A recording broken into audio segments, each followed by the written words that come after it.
So welcome to our newest episode of The Governance Voice. As you know, we are continuing to research and explore trending and pressing governance topics to equip governance professionals to support, guide, and influence their boards and organizations. My name is Letricia Fullerton, Manager of Administration, Education, and Special Projects, and I will be your host for today. Today, we will be discussing the Excellence in Governance Awards, and we have two of our judges with us today.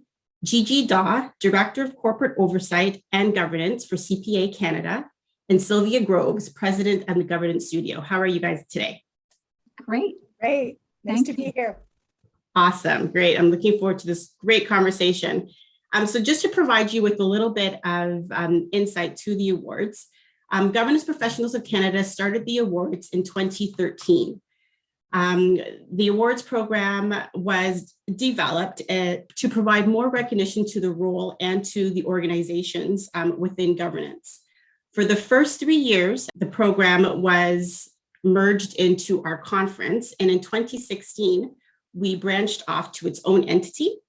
And we have an awards dinner and gala, which in 2019 was the last one that we had in person. We had about 400 people in attendance, and that's pretty much how much we've had over the course of the 3 years that we've been running the program on its own. So today we're going to be talking about the awards itself, how to submit, and what the judges are looking for. To provide you with some more information, who should submit for these awards? The awards, we encourage all companies of all sizes, all sectors, and all industries to submit a nomination for the awards. And this includes listed and private, Crown Corporation, and even non-for-profit and co-op companies.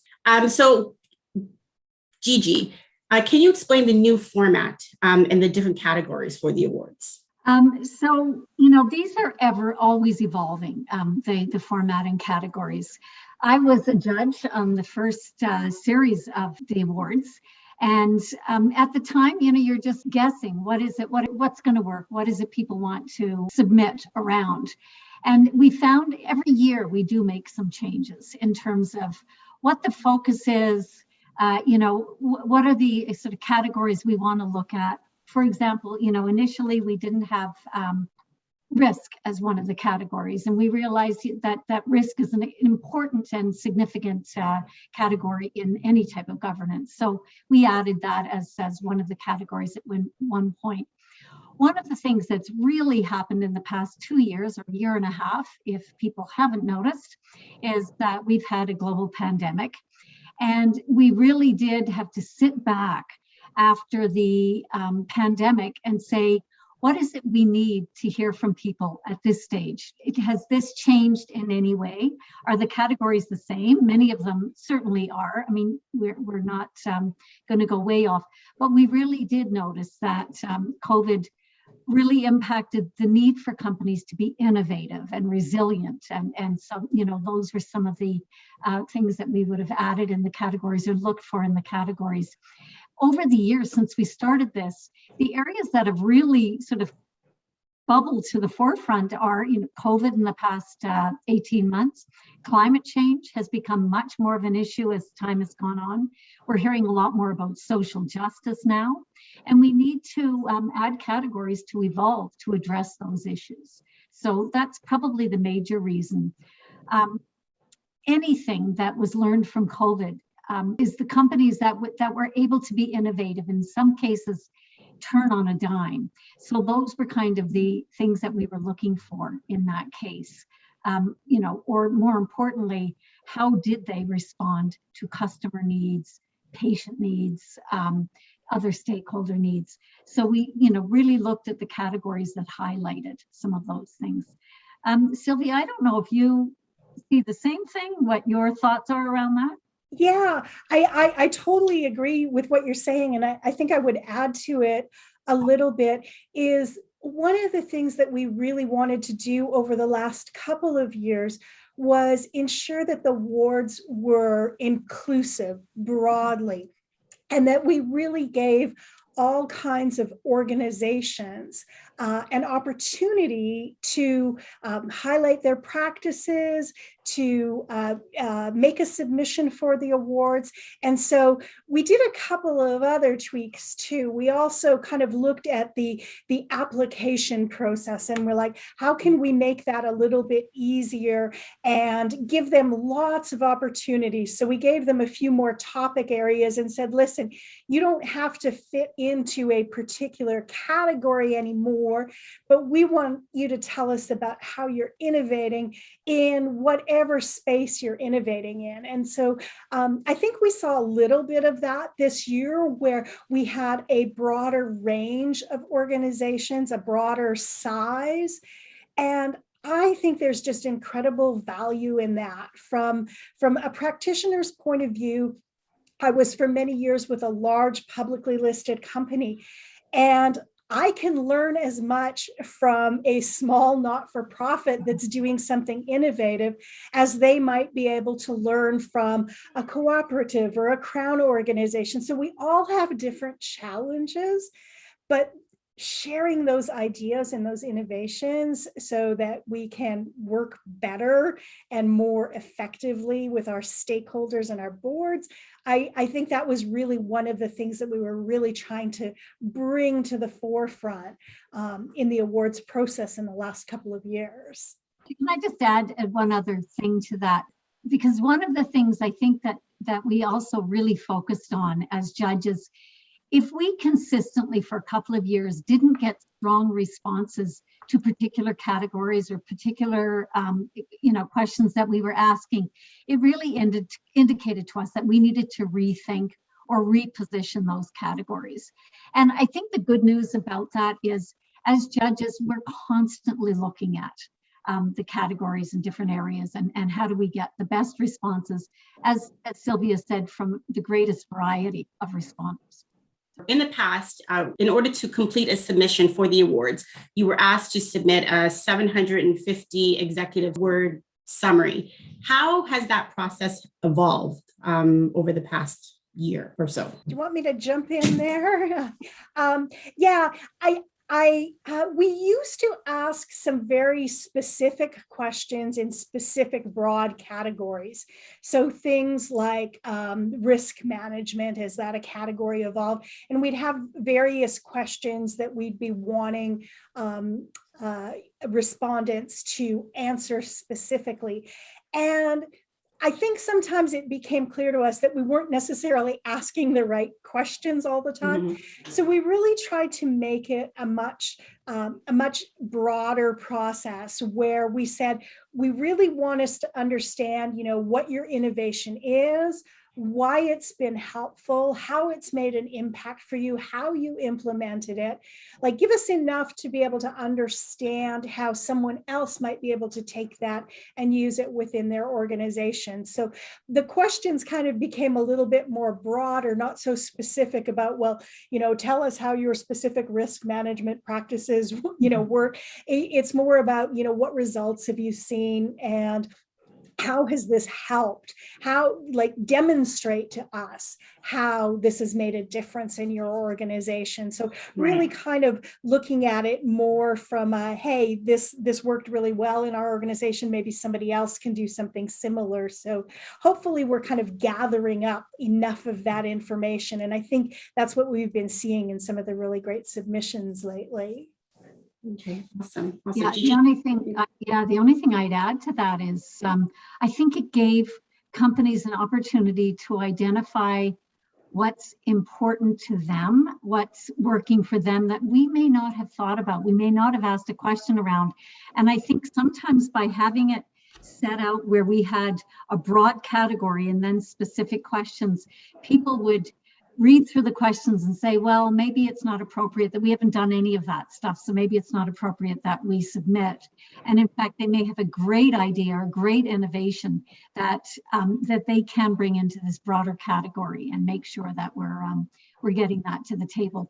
And I really like, Sylvia, your comment about it helps others to learn from it. I think, every time I read through these submissions, I learn a cajillion things I didn't know before, or that companies are doing that I wasn't aware of. And I think it can really help in that respect as well, no matter what size or type of company. Okay, awesome. So Gigi, you mentioned the word innovation. With such a focus on innovation, why is it important? I believe innovation is important because society and the business world is evolving.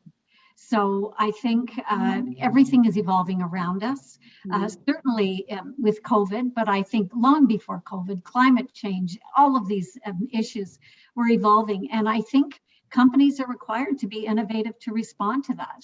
And they've got to always look at best practices and not necessarily get caught in this has worked for us and this is the way we're going to continue. And that doesn't mean companies have to change all the time and governance practices have to change, because ultimately there are governance practices, I think, that are solid and are going to continue and need to work. But we really do need to look at how do we respond to an evolving economy. You know, an example I always like to use is looking at the impact of data on companies, on investors, on stakeholders. Data is coming at us from everywhere. And as you know, working at CPA Canada, I'm not a CPA, but I work at CPA Canada. We have traditionally looked at financial data. We've traditionally worked with financial data. Well, that's just not enough anymore. Data now is very intangible and it's coming at us from all sorts of places in all areas. And, you know, you look at an area like social justice, you can't necessarily measure that sometimes with financial data. So I think companies have to be innovative to respond to that. And they have to be able to be innovative and work through things. And I think, I really believe the governance professionals and organizations are that conduit between management and the board, and are able to bring those together, able to help the board see some of the innovative practices management can bring to the table, and able to go to management and say, these are the kinds of concerns the board has, you know, we may need some innovative solutions to this. So I think it's very important. Awesome. So Sylvia, Gigi had mentioned that you receive a lot of nominations and there's always something new being learned. So Sylvia, can you let us know or let me know, how do the judges differentiate the kind of submissions that are being received? Yeah, we definitely see submissions that are coming certainly from different types of organizations. And so, you know, we'll often see the submissions from like the large corporations, and they're quite polished, and they've been obviously well written and vetted internally, and they're kind of similar to their public disclosure, right? There's been a lot of eyes on them, and you can kind of tell that.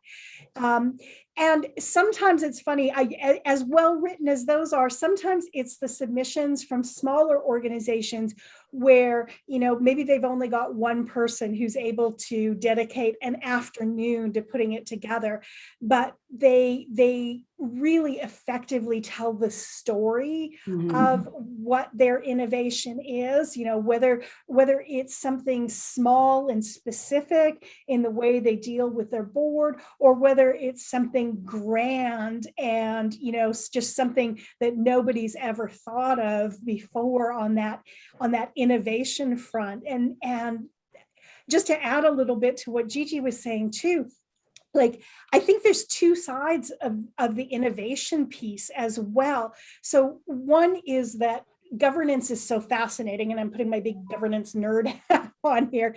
It's so fascinating because it's always evolving, right? There's always something different that organizations, whether they're large or small, private, public, crown, need to be taking into account.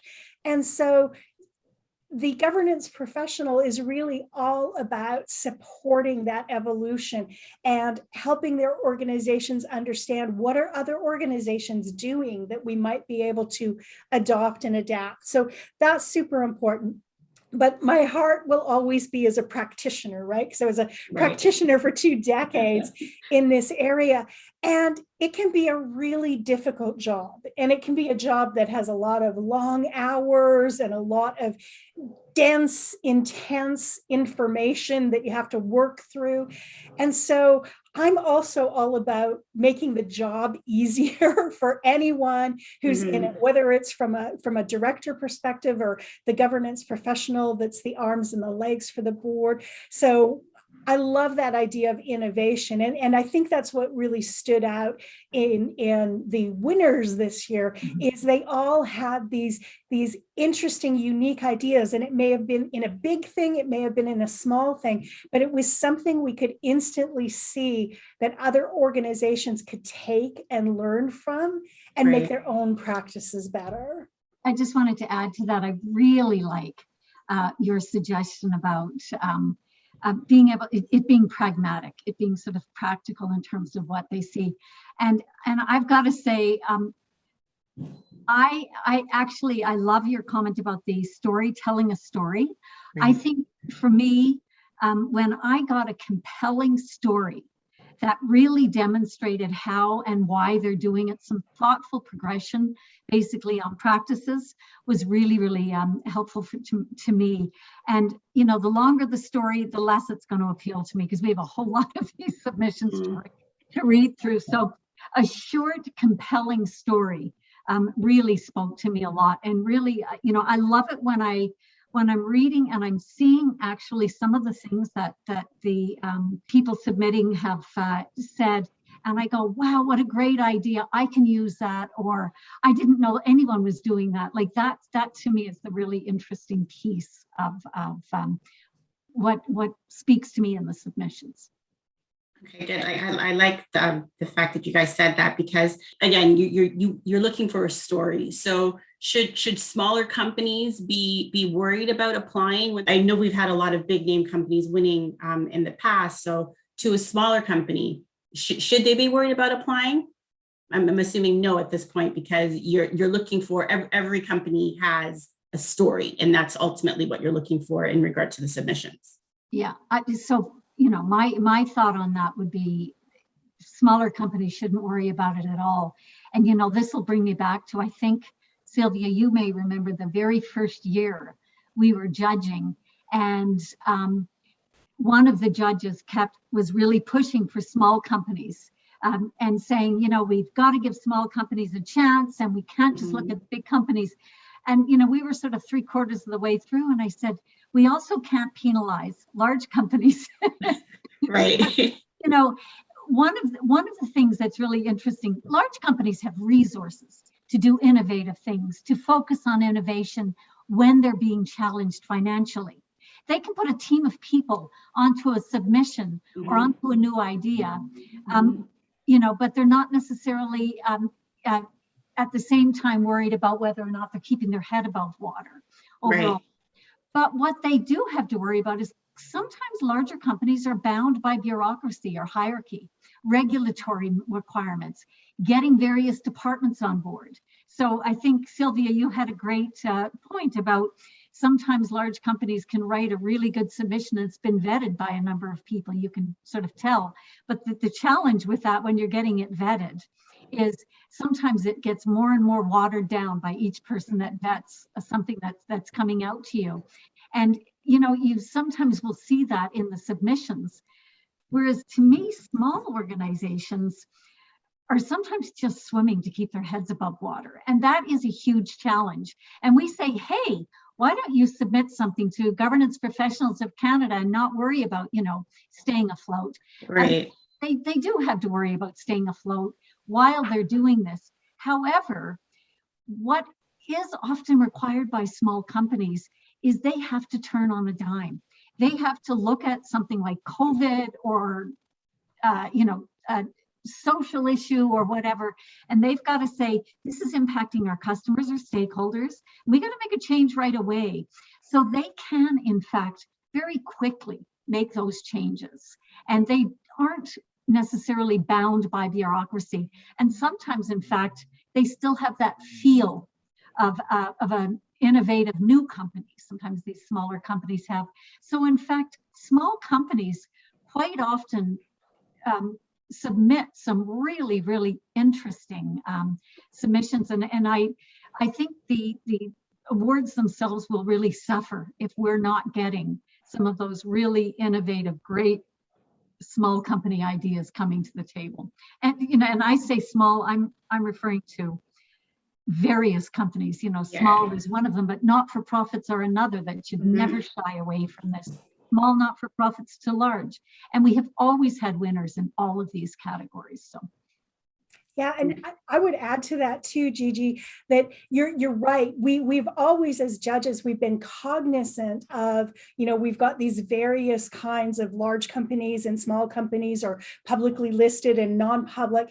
And we remind ourselves typically at the beginning of every year's session, yeah, we've got all of these, and hopefully we're going to come out of this and we'll have a broad range of nominees winning awards from lots of different kind of sizes and shapes of organizations. Yeah. And oddly enough, as we go through the day, it's not like we ever at any point say, oh, well, this is only good for a large company, or we've got too many large companies. We will go in and we'll go, no, this is actually the best submission in this category. And it turns out that we end up with this big cross section of organizations. So I do think that's really important. I think the awards would be a lot less than they really are because we get this great cross section. That said, I would encourage even more organizations in the not-for-profit sector, in the Crown sector, in smaller companies and private companies. We don't tend to see a lot of private companies in whatever realm that they might be in foundations, in hospital care, however that plays out. I think the more inputs we get, the better outputs we get. So. Right. Yeah. No, I hate to compare, like, it's almost like I love the big, I'm a foodie, so compare that to food sometimes. The big chain restaurants, yeah, they're great, but sometimes those mom and pops, they're awesome. And those are the stores and those are the restaurants, and that's the food that you really want to eat. So that's encouraging to hear. So thank you. And they're telling the stories about what they're doing to make sure they survive. Whereas the large companies, they know they're going to survive. And so here's how we've innovated to be even better and cooler than we were before. But these little guys are really telling us the story of, we did this and these are our results. And that was, to me, the other thing that's really compelling in a submission, is when someone can tell us their relatively short story, like get it down on paper in a clear, concise way, but tell us how that played out. Like, how did that impact? Did it improve the way your directors were able to work together? Did it improve your meetings? What did it do? What did you actually see as some of the outcomes of it? And so that is a really, to me, a compelling piece that I don't know if it gets forgotten, or to Gigi's point, sometimes if it goes through a whole lot of people, maybe it just gets kind of watered down and neutralized a little bit, but it's really helpful to clearly see that from a judging perspective. I would agree with that. I think why they're doing a practice is, really why one of the reasons a nomination would stand out to me in terms of why it is they're doing the practice, why they're doing that, and how it's helping the company or stakeholders. So, what's the purpose of this? Why did you sort of decide that you're going to make this innovation or new idea, or take on this practice? And sometimes it's not necessarily a new practice. It's a practice they've seen elsewhere, or it's just a change or something new they're introducing to their company. But you want to do that so that it is benefiting your stakeholders or benefiting, someone else in that respect. So I think that's really important. And I think, Sylvia, you raised a really good point. We really get a good cross section of organizations that are coming through the judging panel. And I think that's really great. And the more we get, I find the more conversation we have, one of the things I love about judging is, you do your homework before you come into the judging panel. And I will sit down and I'll go through the however many people we've got for a particular category. And there is one clear winner. There is no doubt there is one clear winner. And I've written down exactly why. And so that's going to be an easy one to get through when we get to it. And then we get to the meeting and nobody agrees with me. Yeah. You realize, oh, well, that's kind of interesting.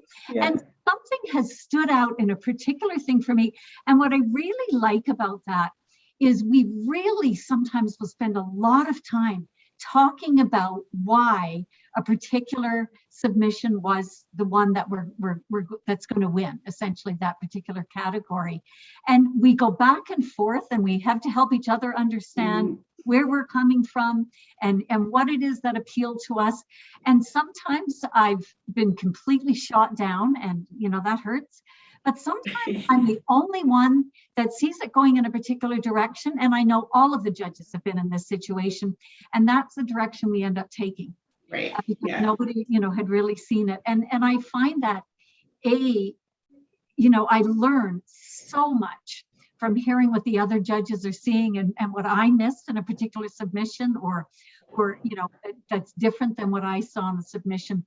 But also, it's just really fun to have these long, battles sometimes. Yeah, no, it's interesting because I recall being the fly in the room or in the deliberation meetings and hearing you all go through convincing each other as to why this particular organization should win, and especially when you're the only one that does think so. But how you turn that story around and then end up convincing the other judges to do that and to go that way, I think it's quite fascinating. So with that, what about it what feature stands out for you? Like what do you look for in regards to, like you said, you want to hear from the smaller companies, you also like the stories, but is there one feature that stands out or that you're looking for in any particular category when it comes that makes you think, no, that this is the winner, and you convey that to the judges? So what is that feature that you're looking for? We're kind of answer that playing off of what Gigi was talking about already here, is that I've been in the same situation. I know who the winner is. It's so obvious. And we get into the room and it's like, okay, everybody's on a different page than me, but I will in fact say what I was thinking. But that's the thing, there isn't necessarily one thing. And I liken the judging room very much to a pretty well-functioning board. Everybody brings their own background and their own context into the room and then brings a point of view along with them. And so it's really interesting to go through that process, and we really have to make the case. So sometimes it's about, oh, this organization has just so clearly demonstrated how this added value that we really have to do it. In another case, it might be, they've just told the story of why this is important and brought it to life. So I don't know that it's always necessarily one specific thing. Certainly, as Gigi said, a good story and an understanding of why you're doing it and the results. I think those are all pieces of it. But I love that the judges come from backgrounds of, large professional organizations. I'm with a private company, but had been with a large public issuer for a long time. So we've got all of these different focuses and different experiences of governance, not necessarily all from the practitioner level. And so I think that's what makes it really interesting too. So that just brings lots of different viewpoints and perspectives into the room. And I mean, basically we work till we get to the point that we've got consensus, right? We're all satisfied with the answer that we've come to. And so, Gigi, you might have more though on a specific key that you're looking for, but to me, it kind of varies a little bit, I think. Yeah, and I actually, my thought would be exactly the same. I think it's quite individual. Each of the judges comes from different background and different, not only different background, but different things that we focus on. So at any point when I look at value in governance, or the value I believe a governance professional brings to the table, I'm coming at that from my own sort of perspective. And what's important to you? Yes, what's important to me, and I do think we all bring that. We all bring that to the table. So, and again, just to reiterate, if I get a compelling story, and it really helps me to see why they're doing this and how it's actually helping the company and the stakeholder, then that just helps me then to sort of present to the rest of the judges why I believe that's a winner. Okay, I've seen it happen, so that's good.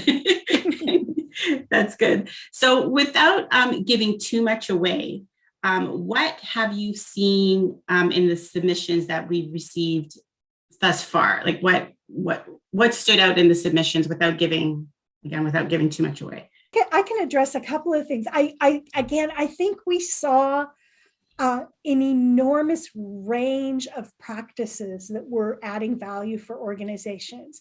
So a lot of things were about adaptability, which was just, part of COVID and Black Lives Matter, and making sure organizations were bringing these into their realm.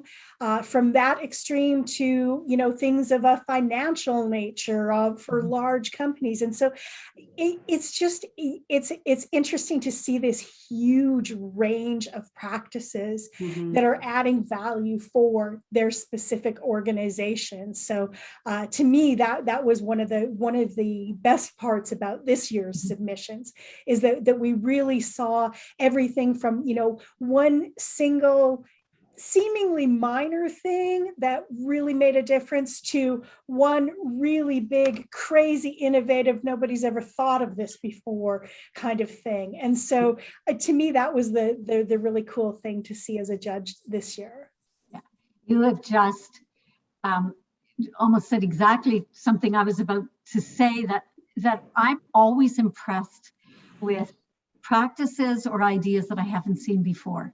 I love it when I'm reading through these and I'm like, I never have thought about this. Yeah. And I love it because then I'll do a presentation and suggest it as though it's my idea. But I do think there's some really, really great things. And this year, I really agree, Sylvia. I just felt, I remember one of the discussions we had when we were talking about sort of the whole area of social issues, and how broad do you go with that, and how broadly some organizations were looking at and all the different ideas. And some people were saying, but it was easy for that organization to do that. And we had really, really good discussions around stuff like that. The innovative, great things that companies are doing. And to me, this is, if there is a silver lining out of COVID, I really believe it's forced a lot of companies to look at how they do business innovatively, to really view their stakeholders differently, to really view how they reach and approach stakeholders differently. We've all seen it with restaurants and different things they've done, on a day-to-day basis. But when I look at what companies are doing, it's that was just so interesting to me to see that. And the other thing I think that was really, really interesting, that really stood out for me this year, maybe more than others, it's always impressed me, but the involvement of the board in these innovative ideas and changing direction. That a lot more this time you seem to get these submissions talking about the board's supportive, or the board's role, or the board looking at themselves and saying, we need to rethink how we're approaching this, that we haven't looked at this before. We've been looking at it, but maybe there's a better way to look at it.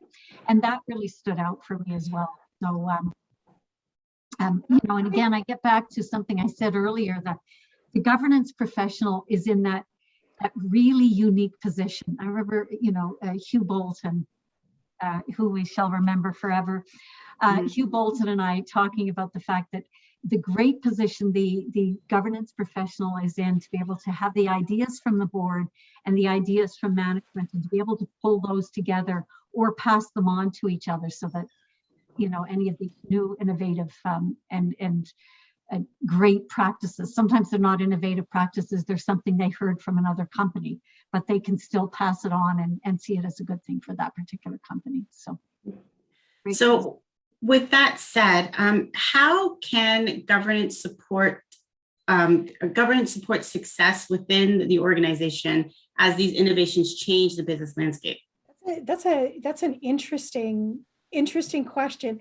I'm going to start it off by mentioning something. I was talking to a familiar face to probably many of the listeners, Dr. Chris Bart, who used to do the program at McMaster for the Directors College, talking to him a couple of weeks ago. And he made a point that I thought it's one of those that it's so obvious, but so brilliant because nobody's ever said it that way before.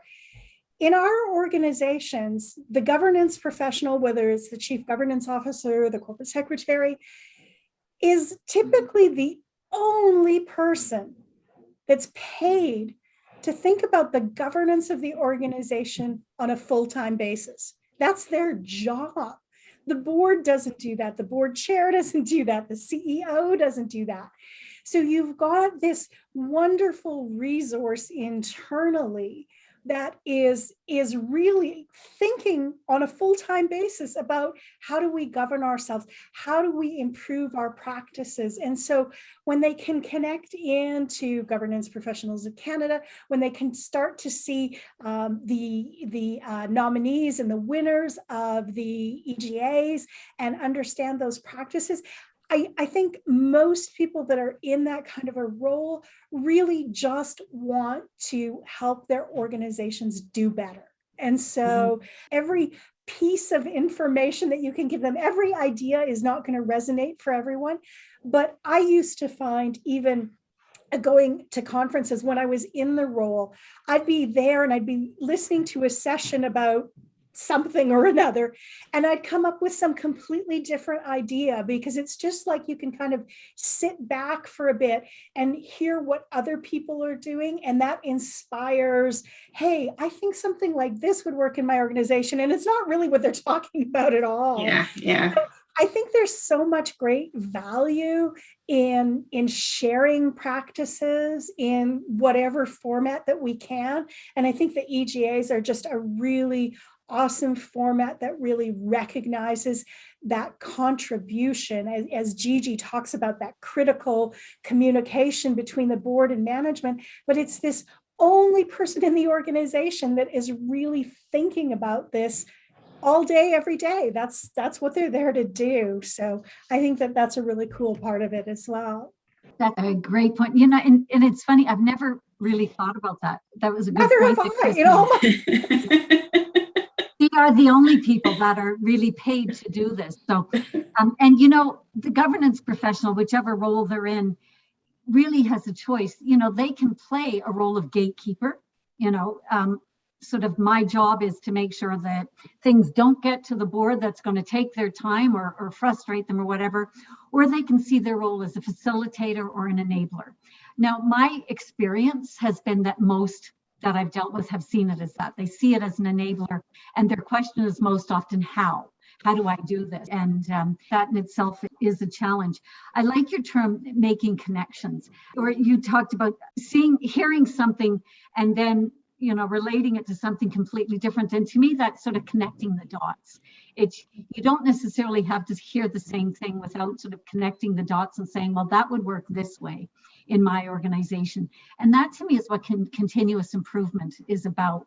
And I think for governance professional to really look at their role almost as that role of enabling continuous improvement in the organization, passing these ideas back and forth, and you know, helping people to do it. One of the things Hugh and I used to talk about quite often was helping management, whoever it is, when they're making a presentation to the board, to do it in a way that's impactful and helps the board make decisions and helps the board move forward and help them understand what the board is looking for in that. That all helps in continuous improvement and helps with supporting success of the organization overall. So I love continuous improvement. I spent many years when I was younger chasing the phantom of perfection, and I would be horrified if somebody would find a typo in my management information circular. But I got to the point that, you know what, that's not what it's about. It's about continuous improvement. It's about, what can I do better? What can I do differently? And what's been really interesting the last couple of years, and we definitely saw that in the submissions this year, is 2020 became a watershed moment for a lot of things. A lot about doing business remotely, including board meetings and that, and how are companies managing that remoteness. It became a lot about diversity, equity, and inclusion. So the focus, I'm sorry, up until 2020 was gender diversity. And that is off the table now. That is one piece of a 10-piece pie. And so I think that is an awesome shift. And we're seeing so many organizations shift with that. And then also, I think it just exploded the critical eyes on environment, social, and governance issues, particularly environment and social.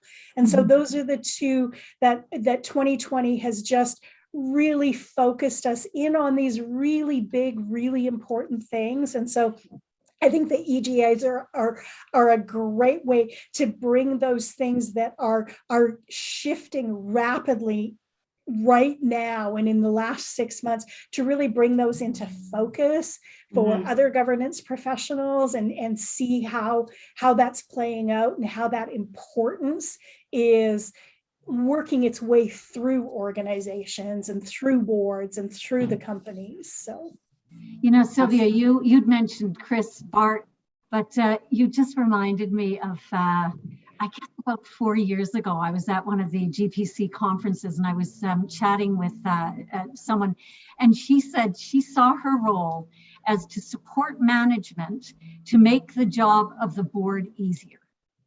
Oh, that's a great so really, so that their job is to just sort of be that conduit, to be that enabler to help management when they bring something to the board, so that the board's job is easier to make a choice, to make a decision, to move things forward.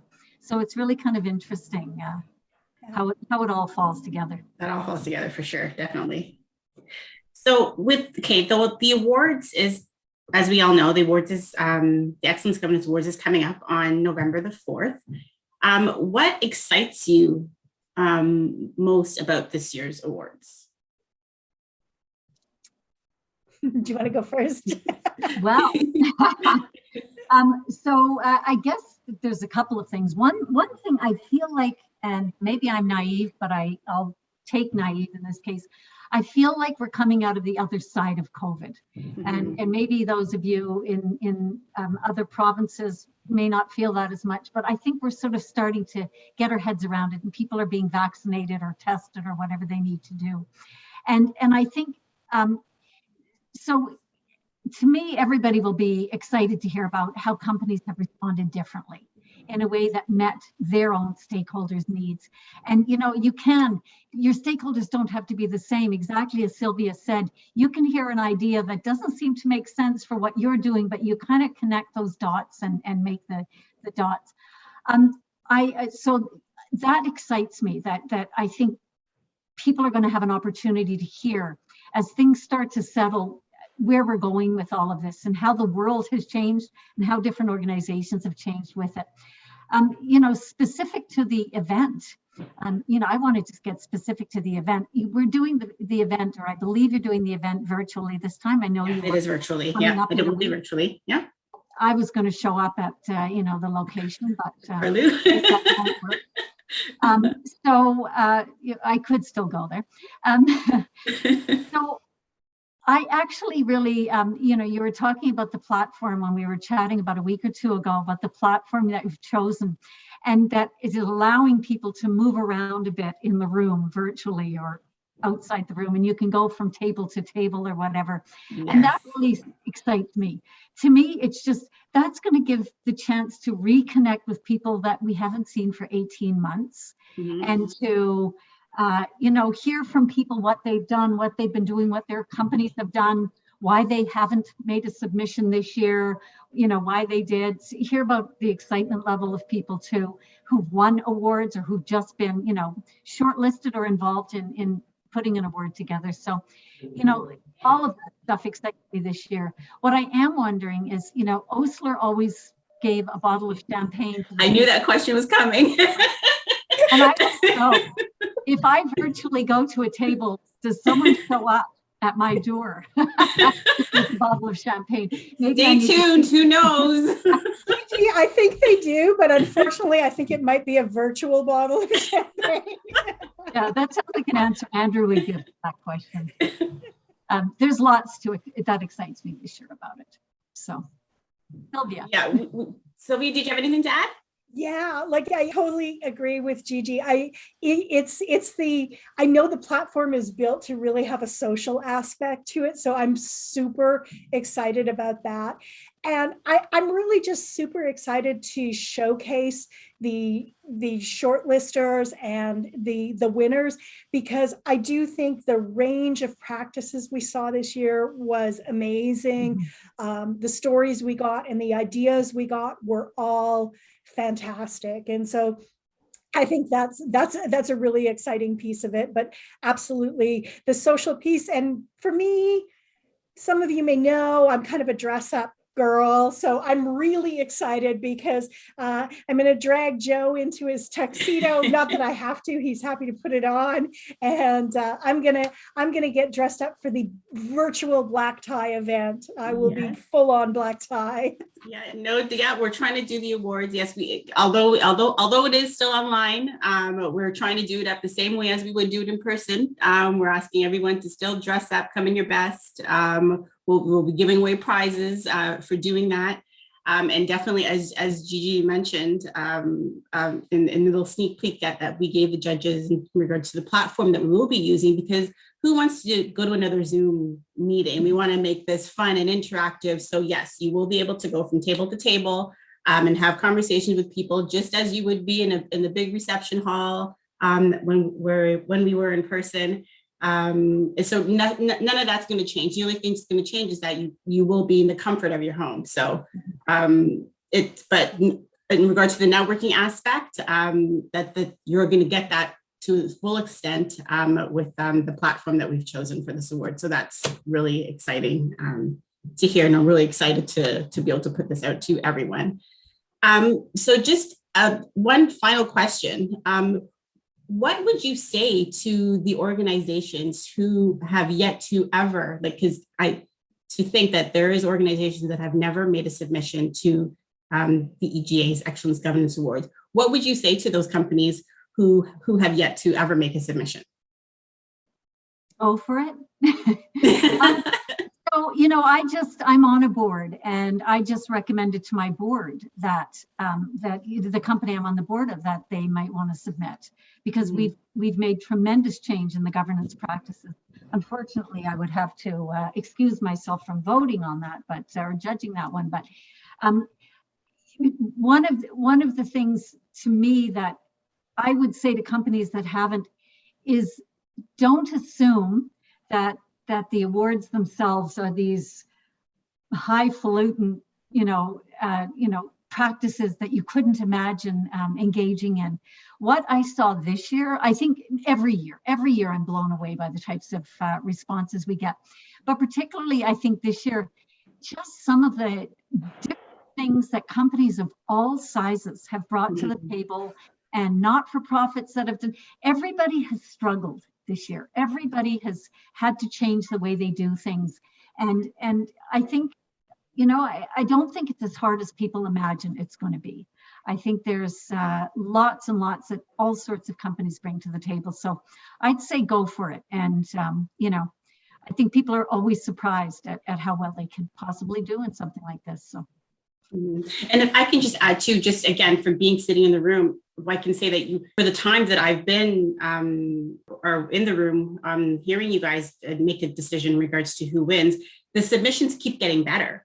So it's like every year, it's like it gets harder. It's like, wow, okay, they've come up. This is different. The submissions keep getting better and better and better and better year after year after year, which is a great thing. Again, we're looking for innovation. We're looking for the story. It's not necessarily the who, it's the what and what it is they're doing. It's never something wrong. But creativity and innovation is definitely something that is being looked at or being sought after as a winner of the Excellence in Governance Awards.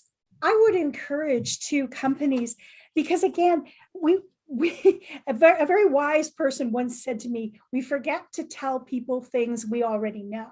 And so I think there's a lot of organizations out there that over the course of any year in continuous improvement do one or two, maybe not even that big things differently in regard to their governance. And they think, oh yeah, probably everybody is doing this, or the big companies are all doing this. So if we say something about it, oh, they'll just laugh us out of the. That is not true in any way, shape, or form. As Gigi talked about earlier, a lot of times the smaller organizations can adapt very, very quickly and move very fast and kind of change the way they do things, sometimes easier than the really large companies can. So I encourage people not to think, oh, this isn't good enough. This isn't innovative enough. You know what? If you did something this past year that improved your governance, whether it was with your board, the way your management communicates to your board, how the board makes decisions, how the board meets, the platforms, whatever it is that has made your life easier or your board's life easier, or impacted your connection with your stakeholders, please tell us about it. It's about 2 or 3 pages. Tell us the story. Tell us what you did differently. Tell us how it impacted. And that's a submission right there. All done. Yeah. Awesome. Well, thank you. And on that, doing things differently, what we did differently for the 2020 year is we introduced the Excellence in Governance Showcase, which started the path of having the organizations tell their stories. So with that being said, the EGA Special Editions Showcase will continue, and we will be going after those. Even there was a couple or a few submissions even this year that came really close to winning the Excellence in Governance Award. So we will be reaching out to those companies and having them hopefully come on our panel or come onto the panel for the Excellence in Governance Showcase that will be taking place in March 2022. March 22 for next year. And then the Excellence Awards ceremony will be taking place on November the 4th at 3 p.m. And that's the 2021 awards ceremony. And as we've mentioned, we're going to be having a very interactive platform. So everyone come out, have fun, enjoy. We're definitely looking forward to seeing everyone there. So I'd like to thank you, Sylvia and Gigi, so much for speaking to us today. I would like to thank our listeners for their support of the podcast. And I would also hope that you've learned a lot from this episode in regards to how to submit an award, how the awards program came about. Don't be afraid, and tell that story and make that change, because the change in the stories is definitely what the judges are looking for. So if you enjoyed this podcast, please feel free to follow the podcast as well as like or share. We have several different episodes as well. Also, if you need to get more information about the Excellence in Governance Awards, you can visit our website, which is www.gpcanada.org, and all the information will be there. Various information in regards to the awards and to the GPC programming. So I'd like to thank you again to Sylvia and to Gigi for being with us today. Thank you to our listeners, and I hope you guys enjoyed. Thank you. Hopefully we get lots of submissions, lots more work next year. Yes, looking forward to it next year. Awesome. Thank you. Take care. Thank you. Bye.